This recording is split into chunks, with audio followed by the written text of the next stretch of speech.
I wrote a book in 2018 that gained over 20 million reads on Wattpad. It had a loyal fan base, and I probably could have published within a year and make an alright amount of sales. I planned on doing it too. So why did it take me 4.5 years to get where I am now?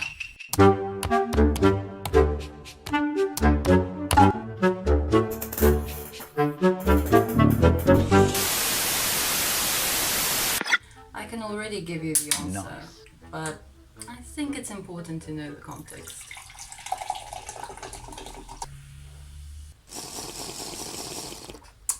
A lot of unestablished authors go through this a lot, while some established authors don't go through it enough. The book I'll be publishing by the end of this year is called Girl in Gold. I don't know how it will go, and I don't like thinking about how it will go. Please, just kill me. Can't you see? It's what I want.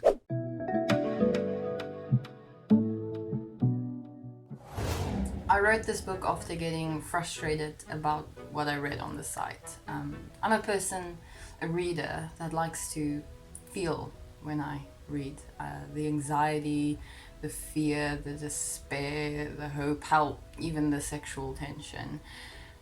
And while Wattpad has a lot of sexual tension, too much of it, you could argue, it doesn't quite have that fear and anxiety that I so liked. Characters almost never had consequences to their actions, and you knew nobody was gonna die. There was no tension in that aspect. And as a result, I said, fuck it. I'll just write the damn thing myself. Fine. I'll do it myself.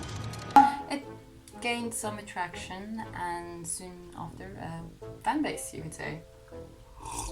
I've written books on Wattpad before, all huge failures. I've flopped enough to know what it looks like. So before I hit my first 100 reads on this book, I knew it could go big. Maybe not immediately when I started, when I first set out, but definitely by the time I hit chapter 4, I knew. I studied the algorithm and formed my own strategy. It worked by some miracle. I mean, I've always been more calculating than people think, but I still don't know what the hell I'm doing half the time. I'm planning and strategizing, but I'm still pretty clueless.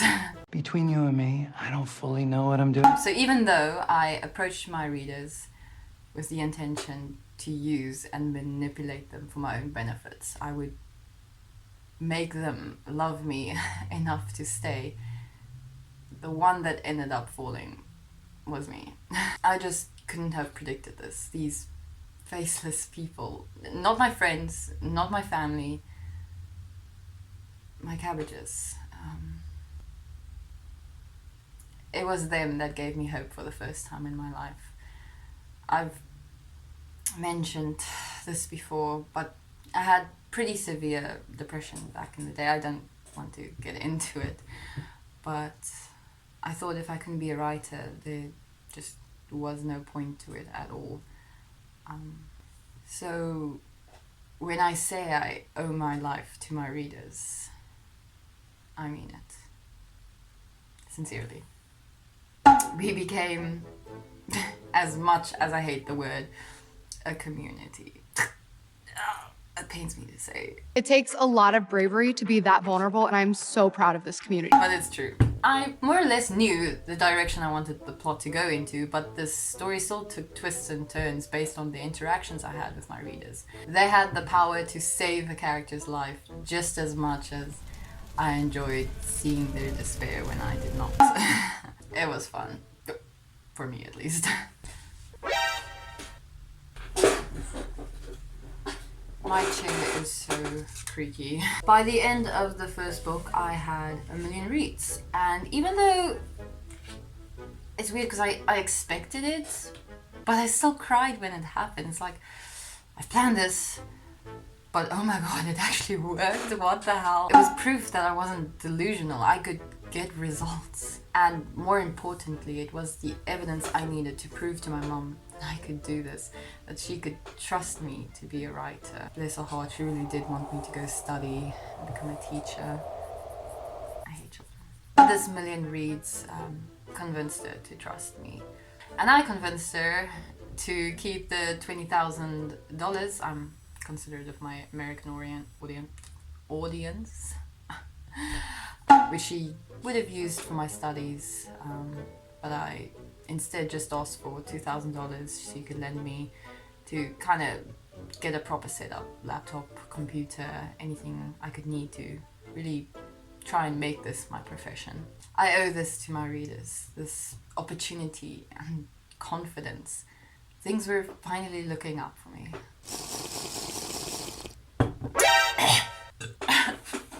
Oh my lord.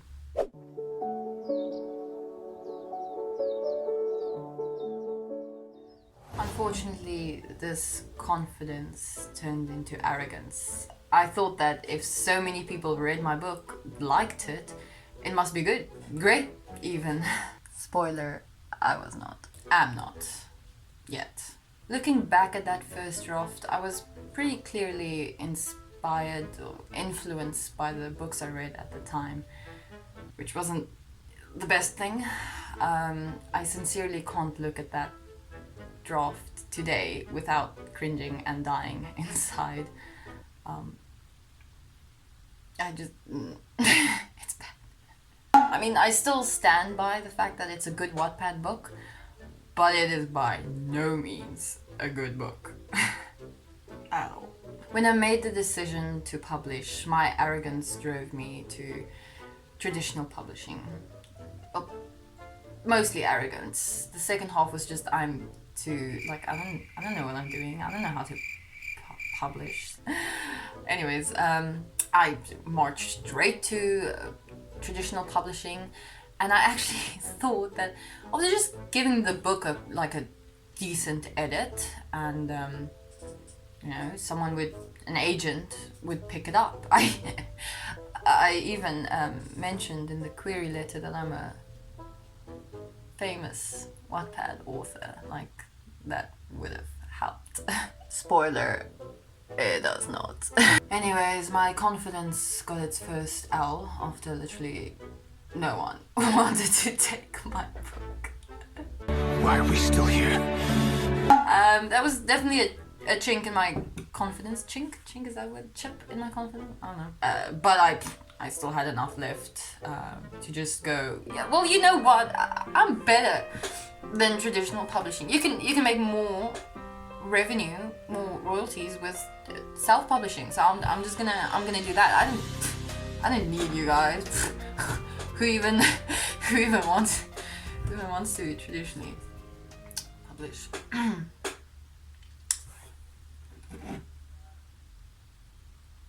And then I saw the price tag attached to self-publishing. Oh my god, what is that? Oh my god!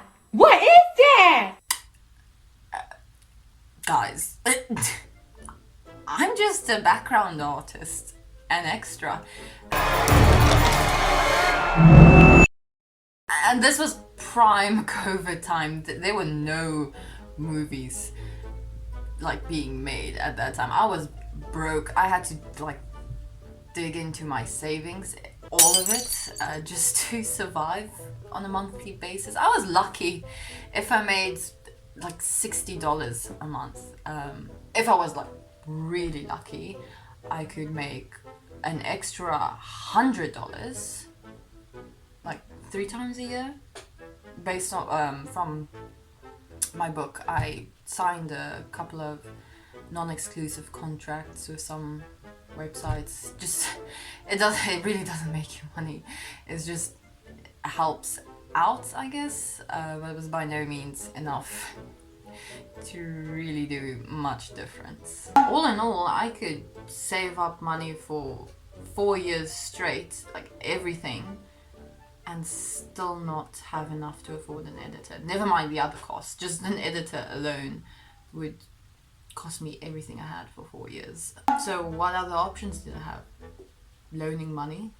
It was when I was faced with this question that I truly understood myself. If I was really as confident, as arrogant as I've just claimed, there should be no problem. I should be confident enough in my ability to make that money back. I was not. And this is when I realized I've never actually all this time believed in myself. Holly Schmidt is a super confident person. I mean, I don't give a damn, but the girl beneath the crown or whatever, she's not so much. And the last thing I would want to be is a burden. I couldn't ask my mom for more money. We didn't grow up very well off, to say the least, and I still have guilt over the amount of money I've probably cost my mom to raise me. I don't want to be a financial strain on anyone. This all meant I had to commit the one cardinal sin in self-publishing. I had to go without a professional editor. Now, I do not recommend this at all. Don't do it if you can help it, but I genuinely had no choice. If I saved up for an editor all my life, I never actually get to publishing. My budget was only so much. Maybe I'll do a video covering that sometime. Anyways, this choice just happened to work out perfectly for me. It actually ended up helping me. I invested some of that rare income of mine to get masterclass, and I watched and followed every writing course there was, and when that was done I went to YouTube and I watched every video there as well. I read a million blogs and bought books on writing. I really tried improving myself so that I can go without an editor. And by the end of it, when I looked back at that first draft, the book I was so proud of was suddenly unreadable to me. I couldn't believe I wrote this. It was terrible. That is f***ing disgusting. I fell into every writing pitfall. I made every error, every sin imaginable in writing. I did it. I did it all. And I just... And not just on a line-to-line basis. The core, the fundamentals were weak. My main character lacked a clear goal and motivation. The plot dragged her along and I didn't have a clear theme. That's when I did my first disappearing act from all social media and Wattpad. I stopped uploading regularly and I just went off the face of the earth. In that time, I rewrote the book twice and I still hated both of it. And by the time I came back to a distraught fan base, and then I just continued uploading again on Wattpad. I think I did it as a way for me to gain my confidence back. Nobody can give me confidence like my cabbages. They make me feel so good about myself. But I couldn't help but feel distracted. While writing book 2 and 3 of the trilogy, I neglected the rewrite.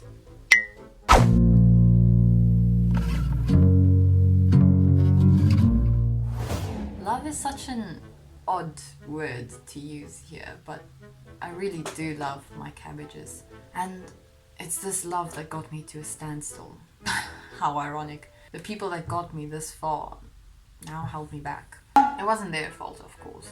I was just so in love. I wanted to make my readers happy.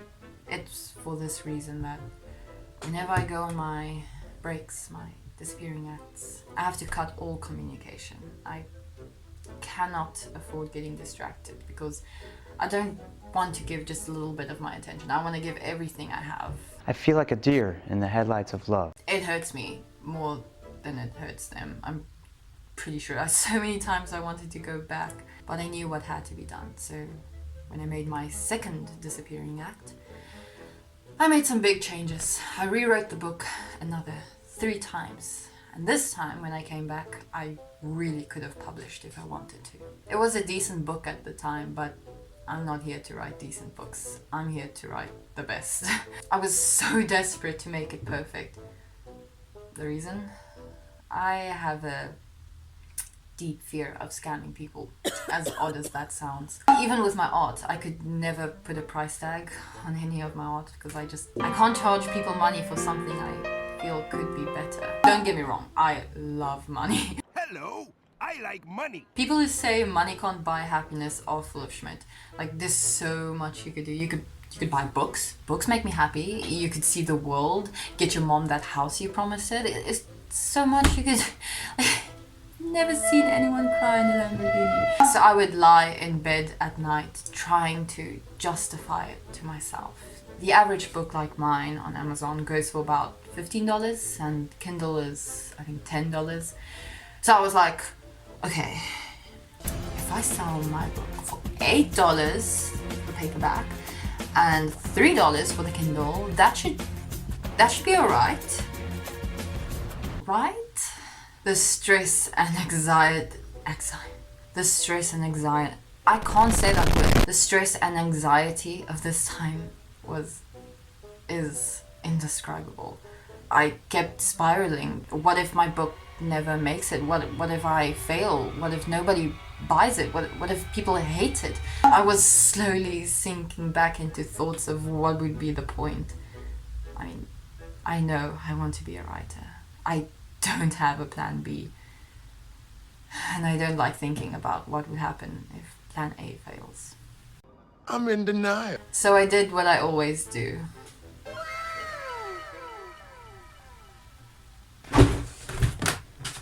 My disappearing act. My most recent one. And the longest yet. This time I really went at it. I broke my book down at its core. I did so much planning. This isn't even half of the research and planning and whatnot I've put into it. I changed so much about the book.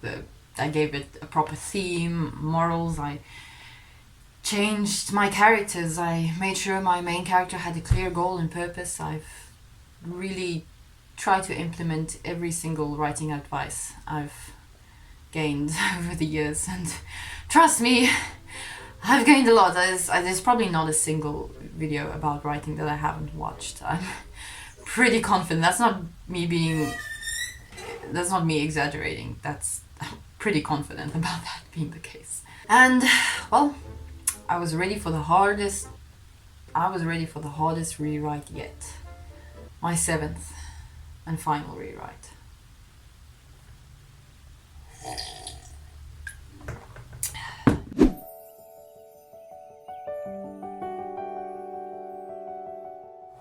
It was by no means easier. It still took time for the ice to melt. I was my harshest critic, but it didn't mean I was suddenly fixed or better now. Spring came to me as 3 people. Sam, Cam, and Sanderson. One gave me trust, one gave me worth, and one gave me solace. Sam is an old family friend of ours. She's the absolute best. One night, we got a call from her saying she lost her home and didn't know what she was gonna do, and naturally, we took her in without a moment's hesitation. Now, something important to know about Sam. She's English. And in case you didn't know, I'm very much not English. My home language is Afrikaans, and I almost never speak English in my daily life. But Sam does, and she's really, really great at it. During her stay here, she'd sit next to me while I write, and I'd ask for her opinion on a scene or ask if this paragraph sounded right, and she helped me out where she could, and it finally felt like I had the editor I've always dreamed of. But like most functioning humans do, she had a life, and soon she left us. She got a job somewhere far away, and I didn't have my buddy anymore. After that, my writing was slow. I was stuck on one chapter for months. One single freaking chapter. I couldn't get past chapter 23, if you're curious. It was such a hard chapter. I don't even know why that chapter was so hard, but it was impossible to get through. It was a block I couldn't get past. Not the creative kind, but the worthy kind. I once again fell into this pitfall of wondering if I was good enough to get paid for this. If I was worthy of getting paid for this, doing this professionally. Or if I was just deluding myself. Shout out to my math teacher that said I believed in myself too much. Joke's on her.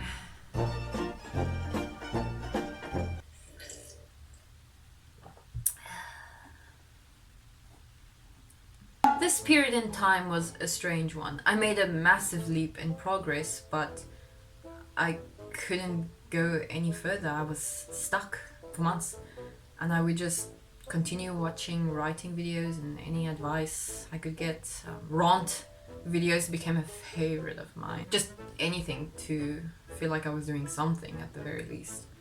And that's when I stumbled upon a fellow author tuber.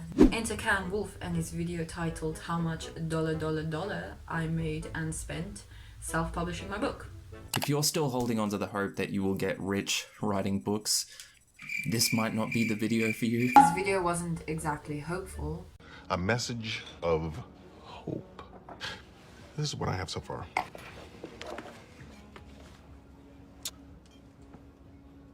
Pain. That's it. But something about it stuck with me. We had similar thoughts and he made me realize something. I planned to make my book super cheap in order to feel like I was less of a scam. But that wasn't gonna solve anything. If I couldn't treat my book like it was worth much, how could I expect others to do so? I decided that day that I wouldn't go cheapskate on my book.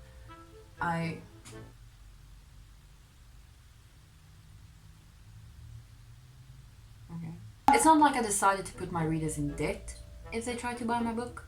Your money or your life. I just, decided to put myself on the same playing field as others.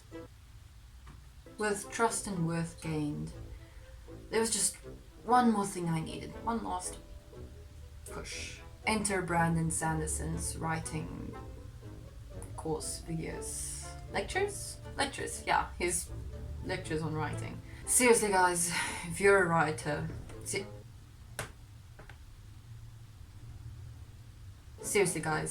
writer, I 100% recommend watching his videos.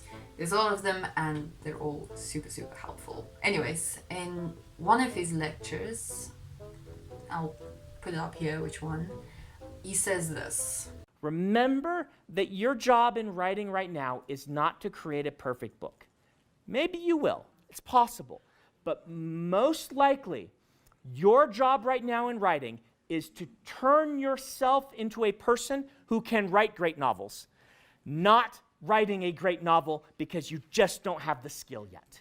When I say this changed my life, I mean it. I had an epiphany, a complete change of mindset. All this time, I was chasing the perfect book because I felt like anything less would be a scam to you guys.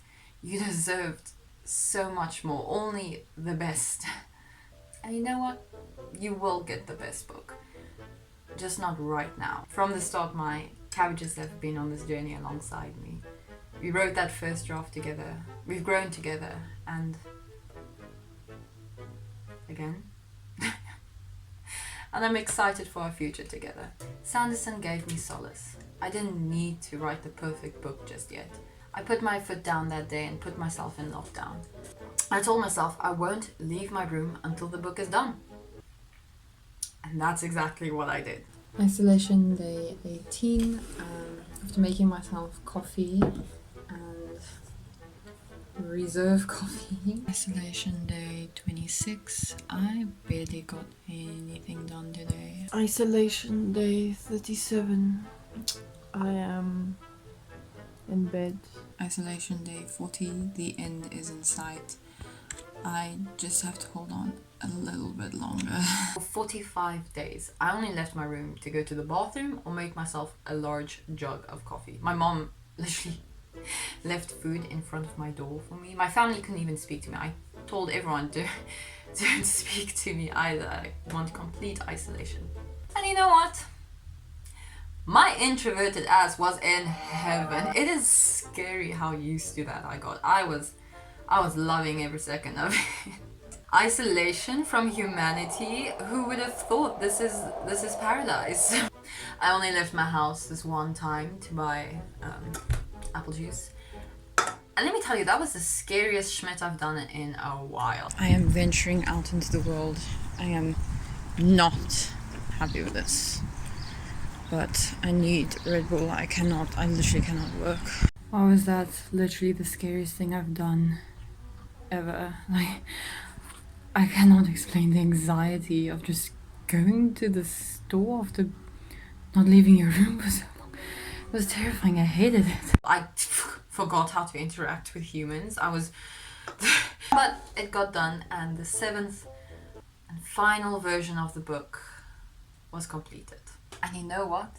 I actually liked it. For the first time in my life, or the first genuine time in my life, I looked at my writing and I was proud. I knew it wasn't perfect, but I gave everything I had. 4.5 years of my life. Surely that meant I could go to bed, rest assured that I'm not scamming anyone.